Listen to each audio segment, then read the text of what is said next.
In today's show, we're looking back at the 2020-2021 season of the Cleveland Cavaliers. Michael Bolton. Thanks, Josh. It's Michael Bolton here, and it's time for another episode of the Locked On Fantasy Basketball Podcast. Let's get to it. Let's get to it, indeed. You are Locked On Fantasy Basketball, your daily fantasy basketball podcast, part of the Locked On Podcast Network.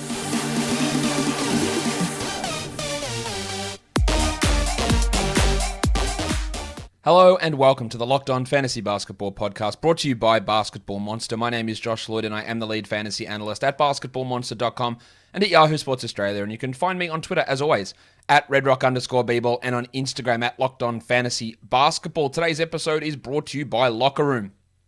Download the Locker Room app, now available on the iOS and Android App Store, and find one of our Locked On rooms. Locker Room is changing the way that we talk sports. Let's talk sports. Let's talk Cleveland Cavaliers sports, to be more precise. And let's get into what their season looked like right here. They were 22-50. They lost the coin toss with the Thunder, so they moved from the 4 slot down to the 5 slot. Again, that doesn't change the lottery odds. What it means, though, is that when the lottery is said and done, if they didn't move up, then they end up 1 spot behind the Thunder in that position. They, like the Thunder, were significantly worse than their record would attest, an expected win-loss of 18-54, so some wins above expectations there. They were 28th in offense and 25th in defense, which is obviously pretty horrible. They played at a really slow pace, 25th. And in terms of draft picks, they just have that one draft pick. Pick number 5, which obviously may not end up being pick number 5. It might be a top 4 pick, or it might slide down quite a bit, down to pick 8 or pick 9 in this draft. So no second rounders, no additional first round picks. Things don't look particularly rosy for this Cavs team. I reckon that's a pretty fair assessment. They've still got guys like Kevin Love under contract for 2 more years at $60 million combined. And he is already 32, 33. Does he just turn 33? No, he's about to turn 33. That is a horrendous contract. Things, they're not looking particularly good. And it could change. They get the number 1 pick, number 2 pick in this draft, and things really do move forward for them. But, this slides down to pick 7, pick 8. Not in a great spot, because the players they got, they're okay. But there's no real budding, I don't think, superstar on this squad. Let's have a look at the free agency situation. The big one they have to deal with is Jarrett Allen, who's a restricted free agent. They will bring him back almost no doubt. He will command, I would expect, $20 million a year. And you might think that's an overpay, and I understand that. He played very well after coming across and then had a concussion and struggled after that. Now, how much of that is to do with the effects of that concussion, I don't know. I'm not going to discount that impact. It has to have some sort of impact, I would imagine. But they need to bring him back. They need to get him in playing 31, 32 minutes a night, and they need to see what he can provide. He's just turned 23, so I think a 4-year, $80 million contract, while they're under some real salary cap stress for sure, they are in a position where that they can't afford not to bring him in. They made a great move to get him, for sure. There's no doubt that bringing him in was a fantastic move in that James Harden deal, just sort of chiming in and goes, we'll take someone if you don't mind. And they got a real bargain on that one. But that is a lot of money. And then you're going to have the Collin Sexton is extension eligible in the offseason as well. So whether they commit to that remains to be seen. And that will make things pretty interesting. Now, Allen's restricted cap hold is $11 million. He's going to get more than that per season, I guarantee. Maybe he only gets $18 million, $17 million, but he's getting more than that, $11 million. And they don't have much in terms of coming off the books. Maddie Dellavedova is an unrestricted free agent. And that's really it. None of the other contracts which are big are coming off the books here. You've got Damien Dotson's $2 million, which is non-guaranteed. Dean Wade's, Lamar Stevens, Funde Kabengele, they're all non-guaranteed, but under $2 million. Isaiah Hartenstein's got a $1.7 million player option, but everyone else is locked in. 2 more years, $20 million for Larry Nance. 1 more year and $13 million for Taurean Prince. 2 more years, $15 million for Chetty Osmond, plus another $7 million non-guaranteed at the end of that. And then you got the young guys like Garland and Sexton. As I said, Sexton extension eligible, and he is going to be getting 20+ million a year if they do sign that extension. Don't be surprised if that's 485, 490 or something like that. So that's going to really have some issues in terms of where they sit salary cap wise and locking themselves in. And with those contracts, like that new one for Allen, like Kevin Love, like the money there of Larry Nance of another 10 million, and the potential extension of Sexton, it's going to make it hard for them to have any impact in free agency. Plus, who's going to want to come there in free agency? They're not in the position to be pushing and making big splashes. That's probably 2-3 years away. So they're in a spot where, again, that cap number does drop for 22-23, and then obviously 23-24 is when everything's off their books, and they've hardly got anything committed to that. But by then they will have Sexton, Garland, and Allen all extended through.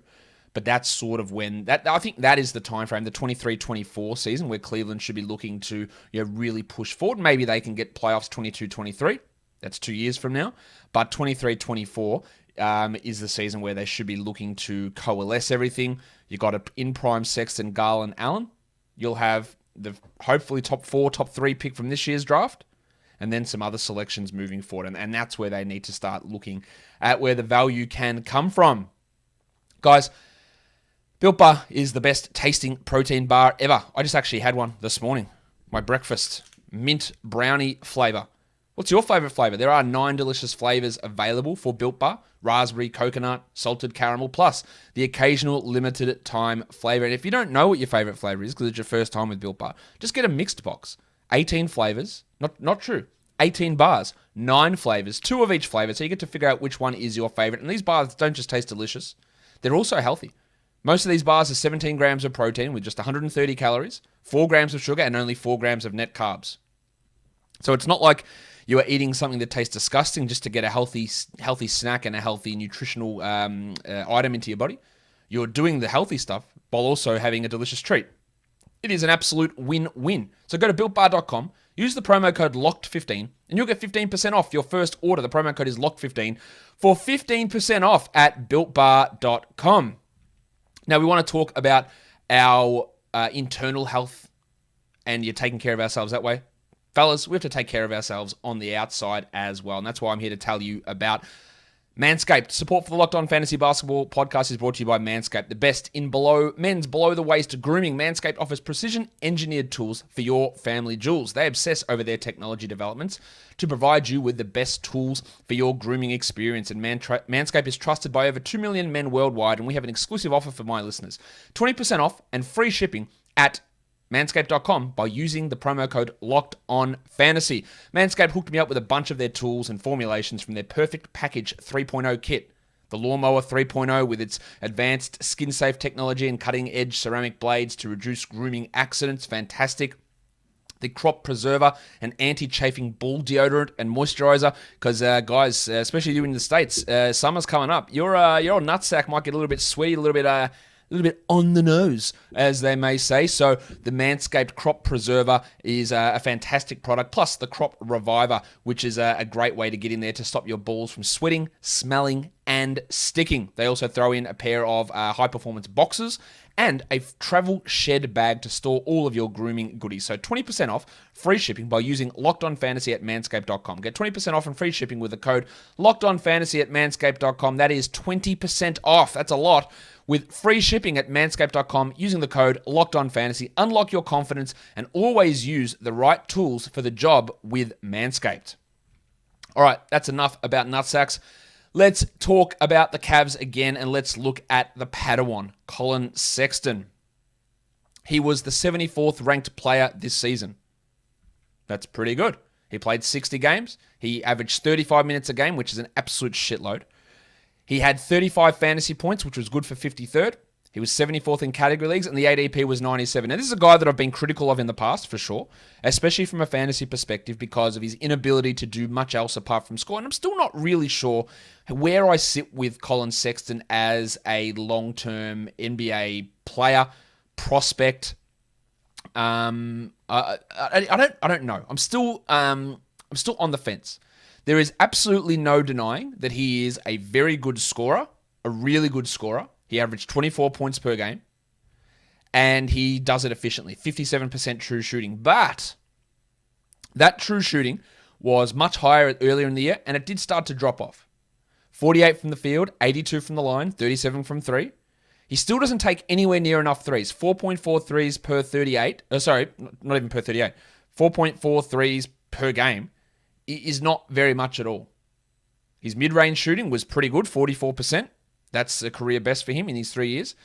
But he doesn't rebound. He's in the first percentile for defensive rebounding. And that backcourt of Garland and Sexton is horrendous at rebounding, like absolutely horrible. His assist rate did improve, but it's still, he's not a point guard, he's a shooting guard, but his assist rate did improve. He doesn't get steals really, he doesn't get blocks. His EPM was a negative 0.6. It's not a particularly great number. His Raptor was negative 2.4 because of defensive deficiencies, which again is an issue in that backcourt especially. His LeBron was a negative 1.13. That's a tier 6 problem or tier 6 player. That's not very good. He averaged, I should do this, 24 points, 3 rebounds, 4.4 assists, 1 steal, 1.6 triples. That's okay. Look, that's pretty good. But the way he was able to have moments of being a top 50 player, which he did during the season, was by shooting 50+% from the field. The low volume of threes is a concern. 1.6 is not very much. It's actually well below average in the NBA. Well, for a sample size of fantasy contributors. The steals, they're marginally above average. The rebounds are really poor. And the assists are okay, but still not particularly good. The free throws are great, and he got to the line a lot. That was a huge, huge win for Collin Sexton this season. But I look at this team, and I see Sexton, and I see Garland, and then I see the top of the draft. They pick 1, they pick 2, they pick 3. Look, 1, they pick Cunningham, who can fit with Sexton and Garland. Okay, I probably want one of those guys off the court, but okay. Evan Mobley, they get at 2. Fine, fantastic pick. It complicates things with Jarrett Allen a little bit, but maybe Mobley can play the 4. I think he's better at the 5. But then you get to Green, you get to Suggs at 3 and 4. And do you not pick those because you've got Sexton and Garland? I don't think so. And I know that they doubled up with taking Sexton and then going back and taking Garland. Do they go again? But if you're Kobe Altman, which you're not, unless you are, if you are, hi Kobe, thanks for listening. If you're Kobe Altman, do you go, well, our backcourt is set. It is Sexton and Garland. And that is going to lead us to high-level playoff success. I think if you're going to be honest with yourself, the answer to that's no. Are they solid players? Have they taken steps forward every year? Yeah, they have. Absolutely. But does it preclude me from taking a top 3 draft talent who is a better prospect than both of those guys and could develop into the best player out of that group? I don't think you do. And that's an issue. Sexton's usage was 31%. That's really high, quite obviously. I don't know whether you want your team to have him having that level of usage as you move forward. So while I can look at this and go, the 3-point shooting, not the percentage, but the attempts might improve, I'm not convinced on that. I am looking at the usage and going, I don't think that he remains a 31 usage guy through his career, which does hurt his overall fantasy value. Can he be a top 50 guy? Yeah. Will he continue to push into top 30, top 20? I'm not as convinced with that. Let's talk Larry Nance, who is a frustrating player for sure, especially with the way the Cavs use him. He played only 35 games, 31 minutes a night, which is a lot for Nance. We don't normally see that. 9 points, 1.2 threes, almost 7 boards, 3 assists, 1.7 steals, 47 and 61, including 36% from 3 on low volume. He averaged 27 fantasy points, which is outside the top 100, but 84th in category leagues, which is an ADP of 124 was fine. But we saw this, and we've seen it so many times. He gets injured, but when they play a healthy Kevin Love next to Jarrett Allen, or in the past, Andre Drummond, Nance would play 25 minutes off the bench, and he'd be useless. It helped that Kevin Love played 2 games and then missed 3 months with a calf injury, and then Andre Drummond didn't play for a big chunk of time. And then it was Allen and Nance, and then Nance himself got hurt. That helped overall Nance's production. He's 28. He absolutely does not fit with this team in terms of timeline, but he is the leader of this team. Now, you can say Sexton's the best player, or you can tell me Allen's the best prospect, or Garland's going to be the star, whatever.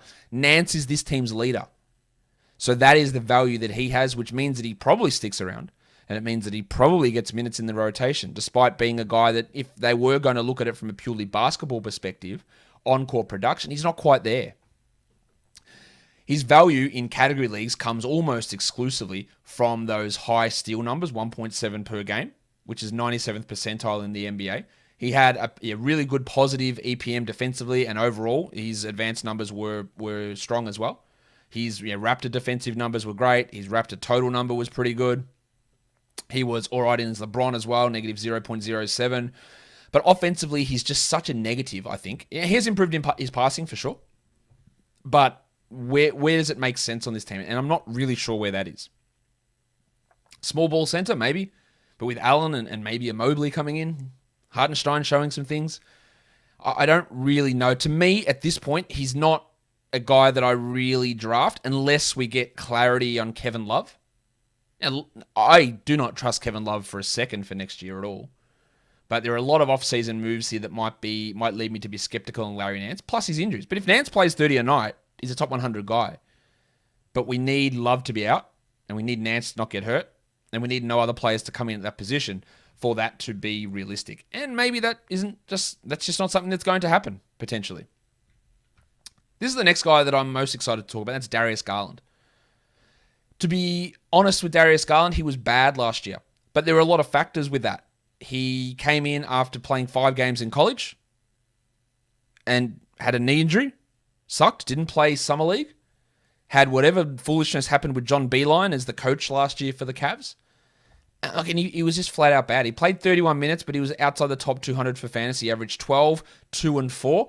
He shot 40 from the field and 36 from the line on a 20% usage. This year, he was the 84th ranked player. He averaged 17, 2, and 6. Actually, it was 84th even correct. No, 85th, sorry. He was 78th in points leagues. He played 33 minutes. 17, 2, and 6. He averaged 1.2 steals, which is a big jump up. He went from a true shooting of 50% to 55%, so still room to improve. But over the last 2 months is where I'm even more impressed. 42nd ranked player, 19, 3, and 7. 1.4 steals, 58 true shooting on 26 usage. I think he's the best prospect on this team. I think he's better than Collin Sexton. He's 21. It's only a year younger than Sexton, but he's only 21. I think that he can, maybe he tops out as a 20-point per game player, but his ability to up his usage, up his efficiency, improve his passing, and improve his defense, which is still not very good, but improve his defense, he is the guy that if I'm building around one of those two guys, and this might be controversial to plenty of you, he's the guy that I'm building around. 40% three-point shooting, very good assist numbers, solid steal numbers. Doesn't finish at the rim well really at all. 56% is not particularly good. True shooting 55 is okay. His advanced numbers are all right without being very good. Negative 1.2 Raptor, but again, that's better than Collin Sexton. His LeBron was basically the same as Sexton, just a little bit below, 1.2, 1.13. And his EPM is about the same as well. The problem with these two guys together is size and absolutely no ability to rebound. Both guys in the first percentile for defensive rebounding. 3.1 rebounds for Sexton, 2.4 for Garland. That is horrendous. Now, I know they played with Kevin Love and they played with Andre Drummond, 2 big rebounders, but it hasn't really changed depending on who's in or who's out. They just can't do it. Garland, to me, is the guy that I build around. He is the guy that has top 30 upside out of him and Sexton, in my opinion. His best category already, we've got assists, 6.1. That could top 7.5 easy. 20 points, 3 boards, 2.5 threes, 7.5 assists, 1.5 steals, 47, 86, 40% from 3. They are realistic numbers for Darius Garland, which puts him in the top 30. Is that a guarantee? Yeah, of course not. And Sexton could easily be better than him, easily. But Garland was a guy that I was pretty keen on to get at that ADP of 146, a guy that I drafted in a lot of last picks. I didn't know he'd be this good. I had no idea. You couldn't have predicted that he'd improve this much and look this much better. But I thought you got to give him the chance. Starting point guard who plays 30 minutes a night, who had an interrupted rookie season, you got to give him that chance. And it turned out pretty well. And I'm pretty big on him being a guy. Now, I don't know where he'll be drafted next year, but top 50 is not outrageous to me. He probably won't be drafted there, and I almost wouldn't draft him there, but finishing top 50 seems like a really, really large possibility. So I'd be pretty excited about getting him in drafts and seeing what happens. RockAuto.com. That is the place where you go to buy parts for your car. Why would you go to your local chain store like an Advance, for example? They have the Delphi FG1456 fuel pump assembly, for those of you who know your Delphi products, for a 2010 Honda Odyssey. It's $353.99 at Advance. At Rock Auto, it's $216.79. That is a whopping difference. That's almost 50% price difference. Because at rockauto.com, the prices are always reliably low, and they are the same for everybody, from professionals to do-it-yourselfers. Why would you spend up to twice as much for the same parts? Go to rockauto.com right now and see all the parts available for your car or truck and write Locked On in their How Did You Hear About Us box so that they know that we sent you. Amazing selection, reliably low prices, all the parts your car will ever need. rockauto.com. Bet online is the fastest and easiest way to bet on all your sports action. The NBA playoffs are in full swing, and you can track all of that action at Bet Online. So get the latest news, odds, and info for all of your sporting needs. Major League Baseball, the NBA playoffs, the NHL playoffs, and all of your UFC action. Before the next tip-off, head to Bet Online on your laptop or mobile device and check out all the great sporting news, sign-up bonuses, and contest information. Speaking of sign-up bonuses, if you use our promo code LOCKEDON, you can sign up today and receive a 50% welcome bonus on that first deposit. Bet Online are your online sportsbook experts. Let's get into the rest of the players now on the Cavs. Jarrett Allen played 63 games. He averaged almost 30 minutes a game. Remember, he did start the season for the Nets. He came off the bench and then was pushed into the starting lineup, rightfully so, pretty quickly. And when he came to Cleveland, he put up some absolute monster numbers. Then he got concussed, and then things went pretty pear-shaped. But to be honest, they started to go a little bit pear-shaped a bit before the concussion, but they really dropped off at the end of the year. In terms of where he sits, 32 fantasy points, that's 75th. 90th in category leagues. His best category is his 10 boards. He doesn't hit threes. He averaged 13 and 10 with 1.4 blocks on 62%. So some really bright green numbers there. His rebounds, his blocks, and his field goals. The free throws were a problem all year. He hit just 70% there. He doesn't get steals. He doesn't get assists. He doesn't hit threes. He's not going to be a high usage player, especially on a team with Sexton, Garland, Love, and first round draft pick. But the way that he dropped off, 155th ranked player over the last month, with the blocks disappearing, half his block rate, his field goals absolutely atrophying, down to 52%. It's going to leave a sour taste in people's mouths. He was drafted 107th, and he beat that number. With how he played, there will be the people that had Jarrett Allen will be like, never again. Not drafting him again. He's a bum. He's overrated. And people will think that. I look at this as a great opportunity. He's 23. Right? He has got 3 to 4 more years till he hits his prime. So if his ADP is outside the top 100, I buy it every day of the week. I buy him in dynasty leagues at an appropriate price because 12 and 10 with 1.4 blocks and 62% is fine. That goes to 15 and 11 in 32 minutes with 1.6 blocks on the same percentage and improving the free throws again, which I think is a possibility. Top 70 pretty easy there, I think. Maybe higher. But you're in a real bargain position with him. Now, that could obviously change. Evan Mobley comes in and Allen is in a real weird spot. The Cavs don't bring him back and he goes to another team and doesn't have quite as good of an opportunity. Love to see him in Toronto, to be honest. But I really like what Allen can do. Advanced numbers do like him. +1 EPM. True shooting of 66% is really good. Led the team in Raptor at 1.2. He's a very strong defender. He was up the top in LeBron as well. There was the 3 guys ahead of him were Love, Hartenstein, and Drummond, who obviously didn't end the season there. But Allen put up some good numbers, and defensively, he was really strong again. I think that late season swoon helps in terms of where we can draft him next year. Kevin Love.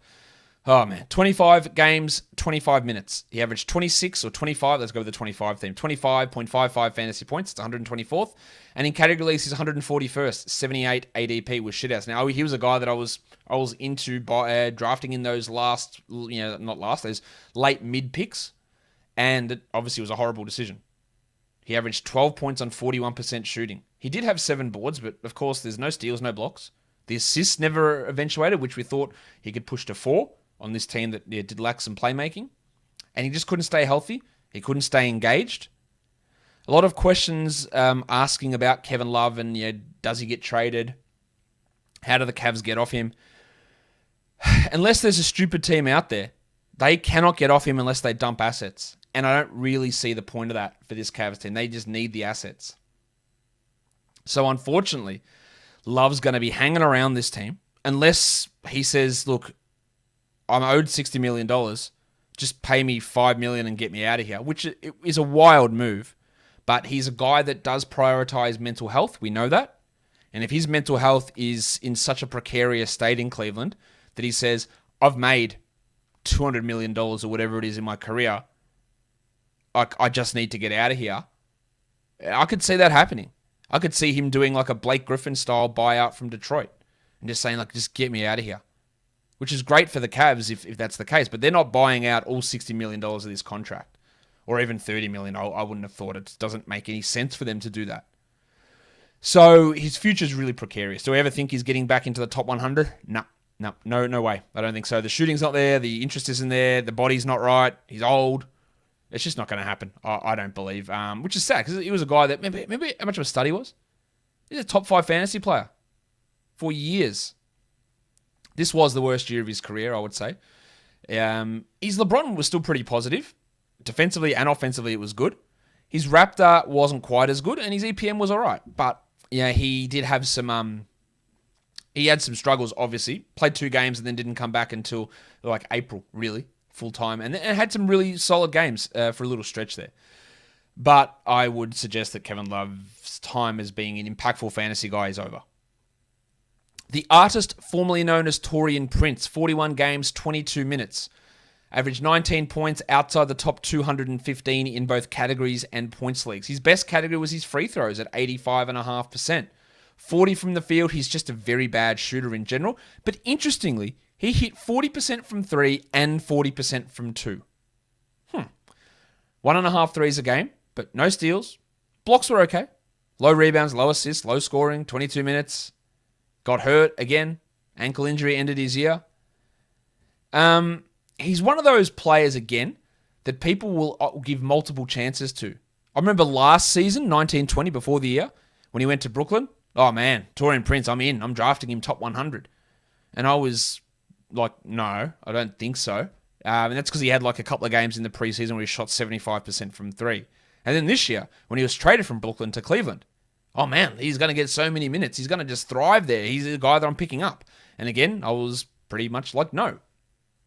He had that one really good stretch at the end of a season in Atlanta, then was forced into a larger role the following year, shit the bed, and has been bad ever since. He is a useful rotation NBA player, but that's really about it. Doesn't finish well at the rim. 47% is a horrendous number. His mid-range shooting is terrible. He's not a good defender, despite giving the impression of being a good defender.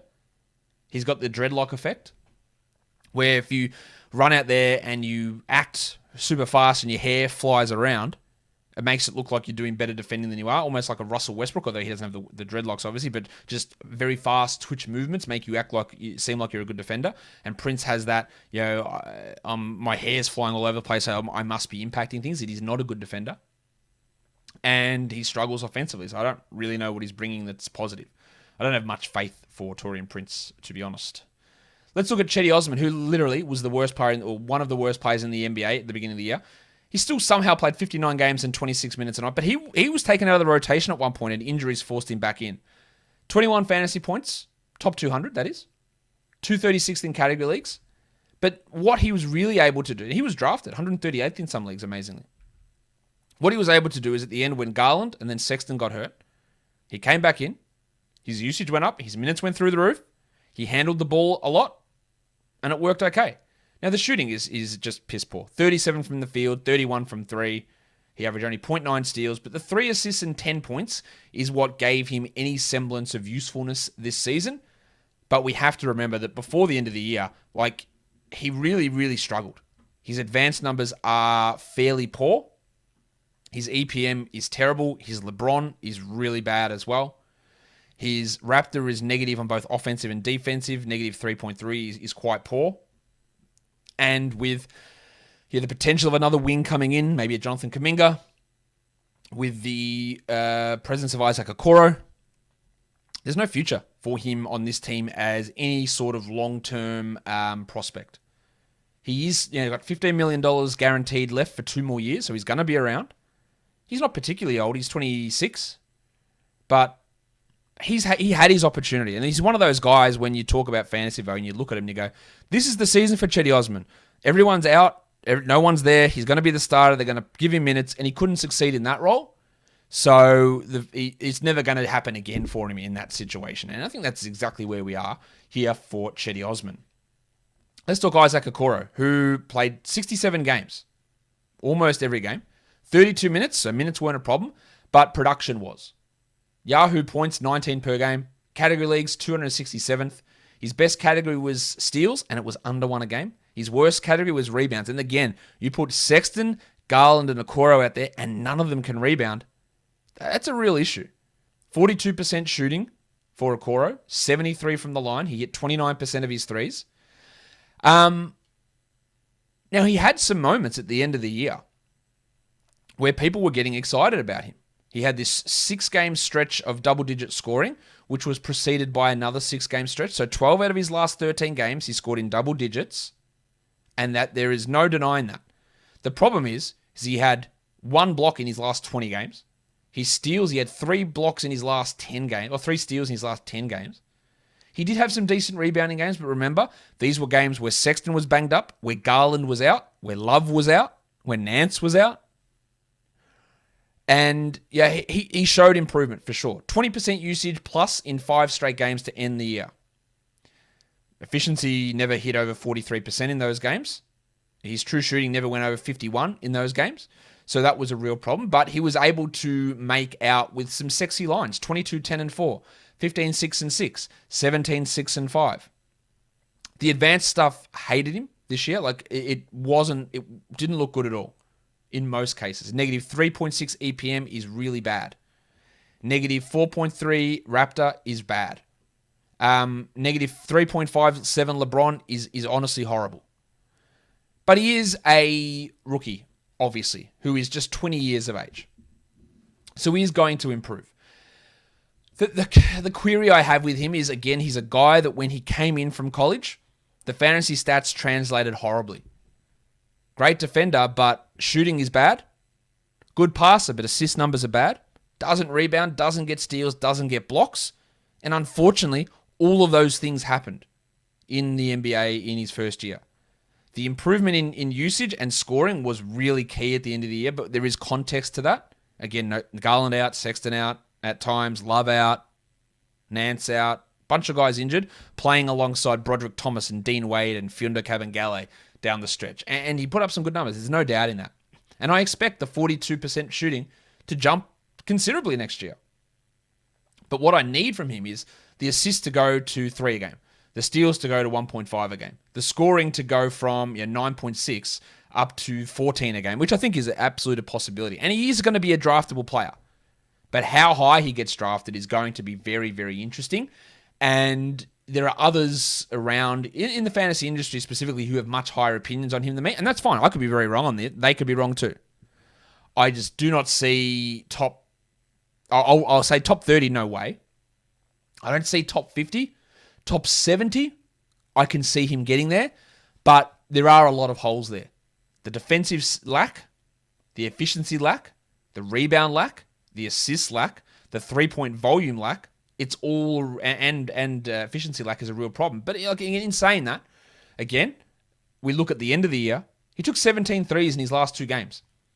He averaged 5 3-point attempts over the last 12 games. And that's much better than the 3.2 he averaged to begin the year. But again, it's because so many players were out. Was it because he had more confidence in his shot? I don't think so, because he shot 27% from 3 during that time. So some of it is just opportunity arising for him in that time and taking advantage of it by taking the shots but not necessarily making them. He'll be better than 266 next season. Don't worry about that. He'll be a top 200 player, probably top 150, maybe top 100. He'll be better. But I don't have as higher hopes on him as others do. And we just don't know. I could be very wrong on that. He could turn into Jimmy Butler, Chris Middleton. He could turn into those guys as perennial top 30 players. And if you have a wing who's got really good defensive instincts, and he does, who shows some proclivity to pass, and then improves his shot, there's a lot of value in that. So I'm absolutely not writing him off at all. I actually think that the building blocks are there, but we also have to be a little bit careful about reading into the end of the season. Let's look at Dean Wade, who, I had some moments. He's 24. He averaged 19 minutes in 63 games, 6 points, 3.5 boards, 43 and 77. He played well when he played at power forward. When they tried to shoehorn him in at the 3, it went horribly. But Larry Nance, Kevin Love, they're your power forwards. And other players can easily come in and be significantly better than Wade. His, advanced numbers wouldn't tell me that he's a guy that you need to be, hugely prioritizing. Nothing there makes me go, oh, that's great. LeBron, EPM, Raptor are all pretty low. He had some moments in fantasy with injuries for sure, but he just goes back to the back burner for next year. Don't know why Yahoo lists him as a point guard, but he is a 6'10 power forward / center. And the Cavs muddied it up by playing him at small forward as well. I don't really have huge hope for him. Let's talk Dylan Windler, who was a guy that missed his entire rookie season, and I thought should be a guy that has an opportunity to be a rotation player. But let's be fair, he wasn't very good. Injury ended his season again, another knee problem, and that is a massive red flag. He's going to be 25 by next year, and he's played 31 NBA games. 5 points, 44% shooting, 33 from 3. One of his big selling points was excellent three-point shooting, very good rebounder with some okay defensive stats. That hasn't really translated across yet. His advanced numbers were pretty poor, generally across the board. Negative Raptor, negative EPM, negative LeBron. Nothing particularly encouraging there. And the age factor is a real worry to me. And the consistent knee problems. And I don't think JB Bickerstaff's the future of this team in terms of a coach, but Bickerstaff doesn't have that trust there. Prince, Osmond, Okoro, all ahead of him. Nance, Love, Wade, all ahead of him. I liked him and I thought there was an opportunity for him this year. Didn't grasp it. I'm out. I'm in on this bloke though. Isaiah Hartenstein was waived earlier in the year by the Rockets, foolishly, picked up by the Nuggets, waived again. Actually traded, I think. And then ended up in Cleveland. He just turned 23, played 46 games, 12 minutes. And these numbers don't blow you away. 5 points and 4 rebounds. But it's in 12 minutes. Per 36, you're talking 15 and 12 with 2.4 blocks on 55 and 65% from the line. He hit 33% of his threes on, albeit an absolutely minuscule amount. But this is a dude who, when he plays, shit happens. 15 fantasy points, 315th in category leagues. So they're not great, but he's in 12 minutes a game. His EPM was pretty strong. His Raptor was third on this team, or actually second on this team, behind Jarrett Allen. His LeBron was second on this team, behind Kevin Love. The problem you have there is that he's behind Kevin Love. He's behind Jarrett Allen. He remains, to me, just a name that we have to watch because the numbers that he puts up continue to be impressive. I don't know that he can ever get a large enough role for it to make a difference, but in a deeper dynasty league, we have to pay attention to him. We don't have to pay attention to Damien Dotson. He had 7 points per game in 20 minutes. He's 27 years of age. His reputation as a shooter, and he hit 29% of his threes.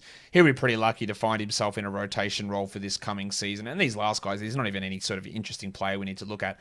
Lamar Stevens, 40 games, 12.5 minutes. Did okay at times, showed some flashes, and probably deserves to stick around as an NBA player, but shot 16% from 3. Steals and blocks are fairly low. Well, the steals not too bad in the minutes he played. And I don't really think that he's any sort of solid player. Maddie Dellavedova averaged 4.5 assists somehow in just 17 minutes, and this is what Dally can do, but he just cannot shoot anymore. I would be pretty surprised if Dally lasts too much longer in the league. He's an unrestricted free agent. I think he missed nearly all year with a concussion / appendicitis issue. I think he might be out. I think his career might be done and come back to play in Australia. Broderick Thomas played for Houston to begin the year, ended up in Cleveland. Nothing he did made me think that he is an NBA prospect, really. Averaged 9 fantasy points per game, 4 real-life points. Nothing particularly exciting there. Fiondur Kabengele is interesting in the way that Hartenstein's interesting. He's actually a little bit older than Hartenstein, but started in the Clippers, went to Sacramento, waived, then came to Cleveland. Averaged 2.5 points with 0.3 blocks. But he is a guy, again, that if for some reason he's forced into a larger role, he does have some fantasy relevance. His advanced stats were pretty horrible. The true shooting of 48 is terrible for a big man. But he's just a name that we watch And we see now, I obviously prioritize him much less than Isaiah Hartenstein, but he is just a name that we pay some attention to because he does have some blocks and threes and rebounding ability. But I'm not convinced. Let's go to your questions now on the Cavs. Ross says, to what extent is it worthwhile for the Cavs to look to move Kevin Love? Is it worth it for the Cavs to give up a pick to a team like the Thunder or the Magic to absorb the contract as they rebuild? No, because again, it's $60 million. You have to give up a lot to get rid of him. And what's the point? What's it turning you into?